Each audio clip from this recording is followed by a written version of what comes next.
कहानी है सीएचसी चौकी चौरा की। सीएचसी चौकी चौरा जिसकी बड़ी बिल्डिंग आप मेरे पीछे इस समय देख रहे हैं, और इसकी एक और बिल्डिंग जो है इसके बिल्कुल साथ में वो कंस्ट्रक्ट हो रही है। पिलर्स अभी तैयार हो चुके हैं लेकिन कंस्ट्रक्शन का काम फिलहाल रुका हुआ है, लेकिन जल्द ही ये बिल्डिंग भी सीएचसी चौकी चौरा में इंक्लूड कर दी जाएगी। सीएचसी चौकी चौरा की बिल्डिंग तो तैयार कर दी गई है, 20 पोस्ट भी यहाँ पर सैंक्शन कर दी गई हैं और यहाँ पर पेशेंट्स भी आते हैं। लगभग 3-4 साल से ये सीएचसी चौकी चौरा जो है वो फंक्शनल है। लेकिन यहाँ पर दिक्कत क्या है? दिक्कत ये है कि यहाँ पर जो एक्सरे की मशीन है वो इतनी आउटडेटेड है कि वो ब्लड इमेजेस जो है उससे निकलती हैं, और डॉक्टर्स ये कहते हैं कि हम डिमांड कर रहे हैं कि हमें एक्सरे मशीन दी जाए, अभी तक एक्सरे मशीन नहीं दी गई। दूसरी दिक्कत ये कि अल्ट्रासाउंड के लिए अलग से यहाँ पर कैबिन तो बना दिया गया है, लेकिन अल्ट्रासाउंड की मशीन यहाँ पर काम करे कर्मियों का कहना है कि हमारे पास मौजूद नहीं है। उसके अलावा 20 पोस्ट इस सीएचसी चौकी चौरा के लिए सैंक्शन की गई हैं, लेकिन डॉक्टर्स का ये कहना है कि लगभग 2-3 स्पेशलिस्ट से ज़्यादा हमारे पास कोई डॉक्टर इस सीएचसी के लिए अवेलेबल नहीं है, और वो स्पेशलिस्ट भी एक गायना के हैं और एक आँखों के डॉक्टर हैं जो अवेलेबल हैं यहाँ पर। बाकी जो पोस्ट क्रिएट की गई थी स्पेशलिस्ट भी कोई यहाँ पर आया ही नहीं ज्वाइन करने के लिए। उसके अलावा लेबॉर्ट्री का जो सामान चाहिए वो मौजूद नहीं है, सर्जरी के लिए सर्जन चाहिए, फिजिशियन चाहिए, वो मौजूद नहीं है। एनेस्थीसिस्ट यहाँ पर लगाया गया था और हमने आपको बताया भी था कि ये वही सीएचसी है जहाँ पर लगभग 4 वेंटिलेटर्स जो पीएम केयर के तहत आए थे वो भी इस सीएचसी में पड़े रहे थे। उसके बाद रातों रात 3 वेंटिलेटर्स को सरकार ने वापस government medical college Jammu shift कर दिया। एक वेंटिलेटर बताया जा रहा है अभी भी यहाँ पर पड़ा हुआ है। उन वेंटिलेटर्स को फंक्शनल करने के लिए एनेस्थीसिस्ट एक यहाँ पर लगाया हुआ था, लेकिन जब डीआरडीओ का 500 बेडेड अस्पताल तैयार हो गया उस एनेस्थीसिस्ट को भी यहाँ से ले जाया गया, और उसके अलावा वो जो 3 वेंटिलेटर्स यहाँ पड़े रहे यहाँ फंक्शनल नहीं हो पाए क्योंकि इस अस्पताल में कोविड पेशेंट्स की एडमिशन हो ही नहीं रही थी।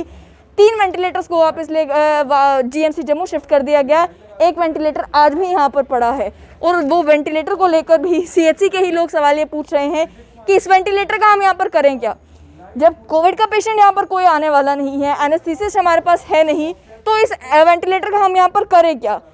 शुरुआत इस अस्पताल की हुई थी एक एक्सीडेंटल हॉस्पिटल के तौर पर, और उसके बाद तब से लेकर आज तक लगभग 10-12 साल हो चुके हैं, अभी तक ये सीएचसी हैंडओवर भी नहीं हुआ है। लेकिन उसके बावजूद भी जो पेशेंट्स हैं, चाहे वो इसके आसपास के गांव के रहने वाले पेशेंट्स हों या अखनूर के पेशेंट्स हों, वो यहाँ पर ज़रूर आते हैं जब उनको कोई परेशानी होती है।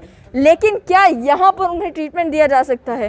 ट्रीटमेंट दिया कैसे जाएगा जब डॉक्टर्स की जितनी शॉर्टेज यहाँ पर है वो मैनेज नहीं हो पा रही, और साथ ही में एक बेसिक मशीन जो एक अस्पताल में होनी चाहिए, एक्सरे मशीन, वो इस अस्पताल में इतनी आउटडेटेड है कि उससे पिक्चर भी ठीक से नहीं आ रही। अल्ट्रासाउंड की मशीन तक यहाँ पर मौजूद नहीं है, हालांकि गायनेकोलॉजिस्ट यहाँ पर लगा कर रखी गई है।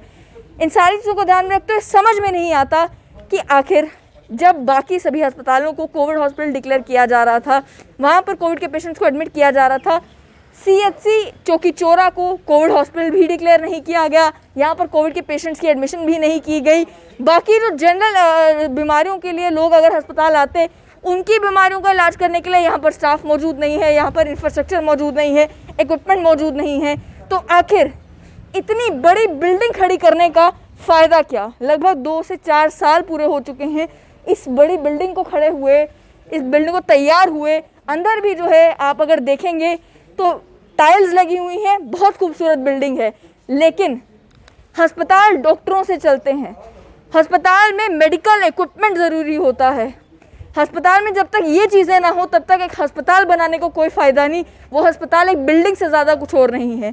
चौकी चौरा में सवाल ये पूछा जा रहा है कि पहली बात ये कि आपने जो पीएम केयर के तहत वेंटिलेटर यहाँ पर भेजे थे वो किस नीयत से भेजे थे, वो क्या सोचते हुए भेजे थे जब यहाँ पर कोविड के पेशेंट ही नहीं आ रहे थे। अगर आपने भेजे भी तो उन्हें इमीडिएटली वापस बुलाने के बाद से पहले इंतज़ार किया गया कि गवर्नमेंट मेडिकल कॉलेज जम्मू में हालात पहले बिगड़ जाएं और पेशेंट्स जो हैं वो ये कहना शुरू करें कि हमारे पास बाईपास की कमी है, वेंटिलेटर अवेलेबल नहीं है, उसके बाद हम वेंटिलेटर वापस मंगवाएंगे। और इस टाइम पर भी एक वेंटिलेटर जो है वो छोड़ा हुआ है, और डॉक्टर्स की जो कमी है, एक बार पहले भी हमने आपको स्ट्रेट लाइन के माध्यम से इसी सीएचसी चौकी चौरा की हकीकत बताई थी कि उस समय में भी यहाँ पर डॉक्टर्स अवेलेबल नहीं थे। पोस्ट सैंक्शन की गई है लेकिन डॉक्टर्स यहाँ आने को तैयार नहीं। अब जो एनेस्थीसिस्ट भी यहाँ पर लगाए गए थे वो भी यहाँ से शिफ्ट कर लिए गए हैं। तो आप समझें कि इस अस्पताल को पूरे तरीके से फंक्शनल आखिर किया कैसे जाएगा।